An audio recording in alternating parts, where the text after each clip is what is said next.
पायल भोली भाली और सीधी सादी लड़की है जिसे ज्यादा दुनियादारी से कोई मतलब नहीं है। बचपन से वही कॉम्प्रोमाइज करती आ रही है। उसके भाई को पढ़ाने के लिए उसे छोटे स्कूल में पढ़ाया गया। फिर भी वो तो खुश रहती है, किसी से कुछ नहीं कहती। जैसे जैसे वो बड़ी हुई उसकी पढ़ाई छुड़ा दी गई ताकि उसके कॉलेज में थोड़ा बहुत जो फीस लगता है वो भी ना लगे।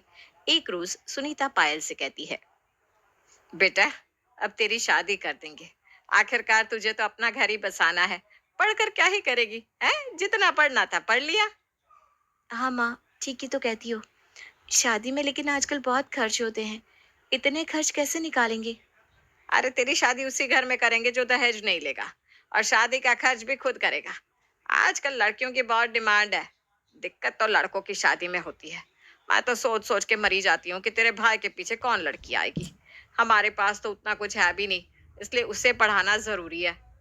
हाँ माँ, कोई बात नहीं। भैया को पढ़ाना ज्यादा जरूरी है। सुनीता और सुमित जब देखो दिन भर यही कहते रहते कि हमारे पास तो कुछ है ही नहीं। एक रोज सुमित अपने कॉलेज से आकर बैठता है और सीधा पायल को सुनाते हुए कहता है, तुम्हारा ठीक ही है पायल, तुम्हें कोई कमाने की टेंशन नहीं है। घर का काम कर लो, बस हो गया। तुम्हारे लिए हम कोई लड़का ढूंढ देंगे और तुम्हारी जिंदगी बस फिर आराम से कटेगी। आज मेरा कॉलेज खत्म हो गया है माँ, मैं सीधे काम खोजने वहीं से निकल गया। इतने कम पैसों में काम दे रहे कि क्या बोलूं। बहुत महंगाई का जमाना है। अरे बेटा शांति रख, सब हो जाएगा। ये भी तो हो सकता है कि पायल की शादी बहुत ही अच्छे घर में हो जाए और तेरे जीजा ही तुझे कोई काम करवा दे। हैं? अच्छा अच्छा सोचा कर, सब अच्छा ही होगा। पायल भी तो यही सोचती है ना कि उसका मायका भी अच्छा रहे। तभी तो वो आ सकेगी ना जब उसका मन करेगा। नहीं तो गरीबी में आकर वो बेचारी करेगी क्या। हाँ माँ, वो तो है। भैया तुम ये सब टेंशन छोड़ दो और मुंह हाथ धो कर आओ। मैंने तुम्हारी पसंद की चाउमीन मंचूरियन बनाया है। चाउमीन? कितने दिनों के बाद घर में चाउमीन बना है। इतना गरीब सा लगता है माँ, की पूछो मत। भैया अब जैसा है हमें वैसा ही रहना होगा। सोच सोच कर अपना माथा मत खराब करो। भगवान पर भरोसा रखो। जिसने अपनी गाड़ी यहाँ तक पार लगाई है वो आगे भी लगा देगा। सुमित फ्रेश होने जाता है और सुनीता पीछे पीछे उसके कमरे में जाती है और कहती है, बेटा तो कुछ ज्यादा ही गरीबी जैसी बात कर रहा है। इतना भी कोई गरीब नहीं है हम। सब कुछ तो है हमारे पास, घर, जेवर, बैंक बैलेंस। तू इस तरह से क्यों छटपट कर रहा है? वो कौन सा अपना है?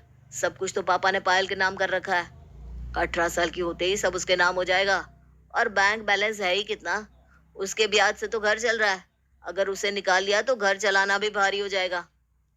बेटा तू ऐसे मत कर, सब हो जाएगा, शांति रख। मैं अपना जेवर बेचकर तुझे दुकान खुलवा दूंगी बस। सुमित फ्रेश होकर चाउमीन और मंचूरियन खाकर सोने चला जाता है। लेकिन उसके दिमाग में कुछ कुछ चलने लगता है। वो सोचता है, पायल 18 साल की हो कि फौरन उसकी शादी करवा देनी चाहिए, वरना उसे ज्यादा कुछ पता चला तो कहीं वो अपना हिस्सा लेने ना आ जाए। सुमित तुरंत उठता है और उसी वक्त शादी.com में पायल की प्रोफाइल बनाकर लड़के देखने लगता है। अगले दिन सुनीता भी पायल का बायोडेटा और फोटो बनवाकर अपने कुछ जान पहचान वाले को देते हुए कहती है, देखो कोई ऐसा लड़का बताना जो एक भी रुपया ना ले और कोर्ट मैरिज के लिए राजी हो जाए। हमारे पास देने के लिए ज्यादा कुछ नहीं है। तू बेफिक्र रहे। आजकल आराम से ऐसे लड़के मिल जाते हैं जो दो जोड़ी में ही लड़की को ले जाए। इधर आलोक, जो कि पायल के स्कूल में उसका सीनियर रहता है, उसे छुप छुप कर प्यार करता है। उसे जैसे ही पता चलता है कि पायल के लिए उसके घर वाले लड़का देख रहे हैं, तो वो सारी बातें अपनी माँ चंचल को बता देता है और चंचल आलोक का रिश्ता लेकर सुनीता के घर पहुंच जाती है। बहन जी, हमें कुछ नहीं चाहिए। बस अपनी बेटी को दो जोड़े में विदा कर दीजिए। हमें कोई ऐतराज नहीं है। हमें पायल बहुत पसंद है। आप हमारे आलोक को चाहे तो देख सकती हैं। अरे बहन जी, हम तो कोर्ट मैरिज करेंगे, हमने तो यही सोचा है। अरे मुझे कोई आपत्ति नहीं है। लड़के को क्या देखना, हमें जैसा चाहिए था वैसा मिल गया, और क्या चाहिए। फिर भी आप लड़की की माँ हैं, एक बार आप देख लो। अरे देखना क्या है, हम कल ही कोर्ट मैरिज के लिए अप्लाई कर देते हैं, वही लड़के को देख लेंगे। हमारी पायल ना बहुत सीधी सादी है, कहीं भी एडजस्ट हो जाएगी। ठीक है, फिर चलते हैं, हम कोर्ट में मिलते हैं। अगले ही दिन सुमित कोर्ट में दोनों की शादी के लिए अप्लाई कर देता है और आलोक से मिल लेता है। 1 महीने के बाद दोनों की शादी हो जाती है और बिना कुछ दिए ही पायल को घर से विदा कर देते हैं। आलोक कोर्ट मैरिज के बाद एक रिसेप्शन पार्टी देता है जिसमें सुमित और सुनीता भी आते हैं। माँ, पार्टी तो अच्छी खासी रखी है जीजू ने। हमारी पायल को घर अच्छा मिल गया, वो भी बिना दहेज के।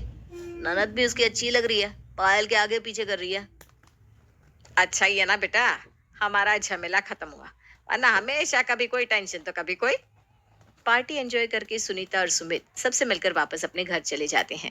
इधर पायल को आलोक के घर वाले बहुत अच्छे और पूरे मन से एक्सेप्ट कर लेते हैं। पायल आलोक के घर में बहू नहीं बेटी की तरह रहने लगती है और नैना के साथ घूमने फिरने लगती है।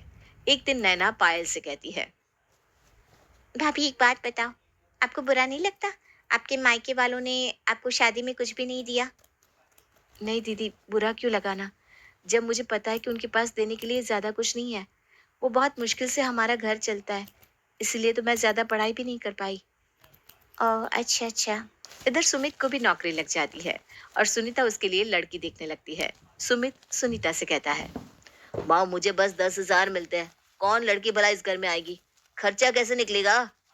अरे वो सब तू छोड़ दे, किसी को क्या पता कि तुझे कितने मिलते हैं। फिर जो इतना इंटरेस्ट आता है वो भी तो है, मैं सब देख लूंगी। तेरे पापा के इतने पुलिस ही चलाए हुए हैं, वो सब अभी पूरे होने वाले हैं, अच्छा खासा पैसा मिलेगा उससे। बस पायल से एक सिग्नेचर करवाना है। पायल को तो बॉटल में मैं उतारूंगा माँ। सुनीता लोगों में अपने बेटे की इतनी तारीफ कर देती है कि सबको लगने लगता है कि सुमित अच्छा खासा कमाता है। और इसी गलत फहमी में प्रगति का रिश्ता सुमित के लिए आ जाता है और सुनीता बिना कुछ ऐब निकाले एक मोटे दहेज के साथ प्रगति को अपने घर की बहू बनाने के लिए तैयार हो जाती है। भाई साहब, मेरा बेटा वही करेगा जो मैं उससे कहूंगी। अब तो फिर ठीक है, शादी की तैयारियां शुरू करता हूँ मैं। प्रगति और सुमित की शादी का न्योता पायल के ससुराल जाता है। चंचल नैना से कहती है, नैना, एक बात मुझे हजम नहीं हो रही। क्या मम्मी? तूने देखा, पायल की शादी में इन लोगों ने एक फूटी कौड़ी भी नहीं दी, और अभी बेटे की शादी इतनी बड़ी जगह कर रहे हैं। वही ना मम्मी, मुझे तो दाल में कुछ काला लगता है। भाभी के साथ इन लोगों ने धोखा किया है, लेकिन ये बात भाभी को समझ में ही नहीं आती। देखते हैं शादी कैसे होती है, फिर मैं भी कोई कम नहीं हूँ, अपने बेटे बहू का हक नहीं जाने दूंगी। ठीक है मम्मी। सुमित की शादी का दिन आ जाता है। पायल शादी के 15 दिन पहले ही मायके चली जाती है और शादी वाले दिन नैना, चंचल और आलोक वहां पहुंचते हैं। शादी बहुत अच्छे से होती है। शादी के बाद प्रगति सुमित के घर आ जाती है। मुंह दिखाए के वक्त चंचल सुनीता से कहती है, समधन जी, बहू तो सुंदर लाई हो। प्रगति के आने से ही आपके घर की प्रगति होने लगी। आपके मुंह में घी शक्कर, बहू मैं ढूंढ के भी तो लाखों में एक लाई हूँ। बहुत बढ़िया समधन जी, अब हम चलते हैं। पायल को आप लोग कल भेज दीजिएगा। अरे आप लोग भी रुक जाते समधन जी, कल सुमित नई गाड़ी ले रहा है ना, तब सब साथ में ही चलते हैं। ये तो अच्छी बात है, भगवान करे सुमित बहुत तरक्की करे। लेकिन समधन जी, घर भी तो देखना है। हाँ, हम चलते हैं, आप अपनी बेटी को आराम से भेज देना, हमें कोई हड़बड़ी नहीं है। चंचल, आलोक और नैना वापस आ जाते हैं, लेकिन जाते वक्त सुनीता उन लोगों को कुछ भी नहीं देती। घर आकर नैना आलोक से कहती है, भैया, तुम्हारे ससुराल वाले तो बहुत गजब के। मुझे और मम्मी को कुछ नहीं दिया, समझ में आता है, लेकिन आपको नहीं दिया, ये थोड़ा अजीब नहीं लग रहा? ऐसा कुछ नहीं है, मेरी शादी के बाद सुमित कमाने लगा है और शादी में उसके इतने खर्चे हैं कि मुझे क्या ही देगा, वो अपनी बहन को देगा, वही काफी है। आलोक वहां से चला जाता है। चंचल नैना से कहती है, नैना, तुम आलोक से कुछ मत कहा करो, उसे ये सब कहाँ समझ में आएगा। पायल को ही हमें समझाना होगा। पहले देखे तो उसकी माँ उसे क्या देकर भेजती है। वही ना मम्मी। उधर अगले दिन सुमित नई गाड़ी खरीद कर लाता है और सुनीता कहती है, बहू के कुमकुम पैर तो नई गाड़ी पर ही पड़ने चाहिए। प्रगति के आने से ही सब कुछ अच्छा होने लगा अपने आप। बहू तू तो लक्ष्मी है हमारे लिए, क्या पायल? हाँ भाभी। भैया, भाभी को उठाओ ना। सुमित प्रगति को कुमकुम भरे पैर से उठाता है और गाड़ी में उसके पैरों के निशान लेता है। चलिए दीदी, अब हम लोग गाड़ी से एक राउंड लेकर आते हैं। सुमित, पायल, सुनीता और प्रगति को लेकर घुमाने निकल जाता है। फिर रास्ते में रुककर सब आइसक्रीम खाते हैं। आइसक्रीम खाने के बाद सुमित कहता है, ओ शिट, माँ मैं तो पर्स घर पर ही भुलाया हूँ, अब क्या करूँ, पैसे कहाँ से दूँ? अरे भैया कोई बात नहीं, मैं ऑनलाइन पे कर देती हूँ, तुम इतनी चिंता क्यों कर रहे हो, मैं हूं ना साथ में। नहीं वो बात नहीं है, तुम क्या सोचोगी कि भैया ने आइसक्रीम के भी पैसे ले लिए? क्या भैया, कैसी बात कर रहे हो? 2 पल में मुझे पराया कर दिया ना आपने। पायल पैसे दे देती है और सब वापस घर चले आते हैं। अगले दिन पायल सुनीता से कहती है। मम्मी, अब मैं भी अपने ससुराल चलती हूँ। आए हुए बहुत दिन हो गए ना। हाँ बेटा, आज चली जाना। सुमित तुझे गाड़ी से छोड़ आएगा। वो मैं सोच रही थी कि तेरे भाई के शादी के नाम का तुझे कुछ सोने का बनवा दूंगी, लेकिन क्या करूं, पैसे ही नहीं जुटे। सबको मैं दिखा रही हूँ कि हम कितने पैसे वाले हैं, लेकिन मेरा मन जानता है ना हम कितने पैसे वाले हैं। अरे बेटा, तेरे भाई ने तो गाड़ी भी लोन पर उठा लिया। मम्मी, लोन की क्या जरूरत थी? जो है उतना ही काफी है। उसी में गुजारा करना चाहिए ना। अरे तू समझती नहीं है बेटा, बहू को लगना नहीं चाहिए कि घर में कोई कमी है, वरना तू तो जानती है ना, कोई भी लड़की आजकल जैसे तैसे गरीब घर में रहना नहीं चाहती। तेरे भाई का घर बसाना जरूरी था। मैंने बहुत कोशिश की कि कुछ पैसा बच जाए तो तुझे कुछ दे दूंगी, लेकिन क्या करूं। कोई बात नहीं मम्मी, मुझे किसी चीज की कमी नहीं है ससुराल में, तुम टेंशन ना लो। मैंने यही तेरे भाई से कहा था कि पायल को नहीं भी देंगे ना कुछ, तो भी उसे कोई दिक्कत नहीं होगी, लेकिन उसे ना तेरी बहुत टेंशन हो रही थी।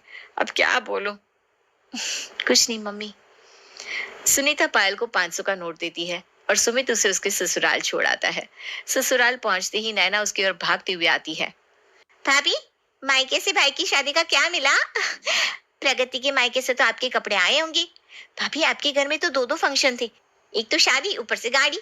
मोटा माल लाई होगी। अरे नहीं नहीं दीदी, ऐसा कुछ नहीं है। शादी में पहले ही इतना खर्च हो गया था तो मैंने मना कर दिया मम्मी को कुछ देने से। आप ही बताओ, भैया ने गाड़ी लोन पे ली है तो कैसे ही मुझे कुछ दे पाते। भाभी के मायके से मेरे लिए ना एक बहुत सुंदर साड़ी आई है। वो मेरी मम्मी ने मुझे दी है और साथ में 500 का नोट भी। ये साड़ी आपको पसंद है तो आप रख लो। बहू तो ना बिल्कुल पागल है। ऐसा कुछ नहीं है। तेरे भाई ने इतनी अच्छी शादी की। तेरी शादी तो कोर्ट मैरिज की। कम से कम अपनी ही शादी में सोने का कुछ दे देता। तेरा भी तो हक बनता है उसके दहेज के पैसों पर। अचानक उसकी शादी के पैसे आ गए। उसके पास तेरे लिए कुछ भी नहीं था। नहीं नहीं मम्मी जी, ऐसा नहीं है। मुझे पता है ना, बहुत मुश्किल से मेरी मम्मी सब कुछ हैंडल करती है। हमारे पास सच में ज्यादा कुछ नहीं है। बहू, अभी तुझे कुछ समझ में नहीं आ रहा। कुछ दिन बाद तुझे सब समझ में आने लगेगा। चंचल और नैना एक दूसरे से फिर बात करते हैं। मुझे तो बहुत अफसोस हो रहा है कि मैंने दहेज क्यों नहीं लिया। इसके मायके वालों के पास तो पैसा है, लेकिन इसकी माँ और भाई इसे कुछ ना देकर सब खुद ही दबा कर रखना चाहते हैं। इसी तरह दिन बीतने लगते हैं। एक रोज सुनीता का फोन पायल को आता है और वो इमरजेंसी में पायल को घर बुलाती है। पायल भी बिना कुछ सोचे समझे अपने मायके चली जाती है। मम्मी, ऐसी क्या बात हो गई जो आपने मुझे इतनी जल्दबाजी में बुला लिया? बेटा, ये ना लोन के पेपर है, इसमें सिग्नेचर करते हैं, तब जाकर तेरे भाई को फ्लैट के लिए लोन मिलेगा। मम्मी, फ्लैट क्यों ले रही हो? ये घर तो है ना। अरे बेटा, ये घर इतना टूटा फूटा है, तू ये बता कैसे कोई इसमें रह सकता है। अब फ्लैट लेना ना बहुत जरूरी है। प्रगति के माँ बाप भी बोल रहे थे कि कैसे घर में बेटी को दे दिया, एक घर भी ढंग का नहीं है। ठीक है, मैं सिग्नेचर कर देती हूँ। सिग्नेचर होते ही सबके चेहरे पर चमक आ जाती है। अगले ही दिन सुमित नया घर ले लेता है और प्रगति दनादन शॉपिंग करने लगती है। दीदी आप बताओ कैसा लग रहा है ये सोफा? मैंने अपने नए घर के लिए ले रही हूँ। घर की पार्टी भी शानदार होगी। आप अपनी शॉपिंग कर लेना पार्टी के लिए। हाँ, सोफा तो अच्छा लग रहा है। माँ, मेरा काम तो हो गया तो मैं चलूं? हाँ हाँ, जा जा बेटा। सुनीता पायल को कुछ दिए बिना ही विदा कर देती है। इधर पायल अपने ससुराल जाकर सब कुछ बता देती है। मम्मी जी, भैया ने फ्लैट लिया है तो मुझे इसीलिए बुलाया था। भाभी ने तो इतनी शॉपिंग की 2 दिनों में कि पूछो ही मत। हम भी जब मम्मी जी नया फ्लोर बनवाएंगे ना तो शॉपिंग करेंगे। हाँ, हम तो करेंगे ही। लेकिन बहू, एक बात बता। तेरा भाई रोज कभी गाड़ी ले रहा है, कभी घर। उसकी बीवी इतनी शॉपिंग कर रही है, तो तेरे लिए कुछ नहीं है क्या? तेरा भी तो उस घर में हिस्सा है। मम्मी जी, मेरा हिस्सा तो यहाँ है ना, इस घर में। लड़की का सब कुछ शादी के बाद उसका ससुराल होता है ना। हाँ भाभी, होता है। लेकिन आपके मायके वालों ने आपके साथ धोखा किया है। फ्लैट का छोड़िए, आपके पुराने घर में तो आपको बराबर का हिस्सा मिलना चाहिए था। कल को आपके बच्चे होंगे, उसके सामने आपके मायके वालों की इज्जत क्या रहेगी? वो लोग बोलेंगे कि नानी ने कुछ दिया ही नहीं। दीदी, अभी तो भैया को इतना लोन भरना है। ये फ्लैट भैया ने लोन में लिया है। लोन के पेपर पर मैंने ही साइन किया है। क्या? अरे बहू, ऐसा नहीं होता। तुझे ये लोग बेवकूफ बना रहे हैं। एक बात बता, जब सब चीज के लिए लोन ले सकते हैं तो तेरी शादी के लिए क्यों नहीं लिया? तुझे हर बार तेरी माँ ये कह देती है कि बेटा दिक्कत है, बेटा दिक्कत है, तो तेरे भाई के लिए ऐसा क्यों नहीं? अब पायल के दिमाग में चंचल की बातें घूमने लगती है और वो अपनी माँ को फोन करके कहती है, माँ, इस बार घर के ओपनिंग में मुझे एक सोने का चेन चाहिए। अरे बेटा, अभी तो कुछ भी नहीं है हमारे पास। घर का खर्चा भी बहुत मुश्किल से चल रहा है। सब कुछ फ्लैट में ही खर्च हो गया है।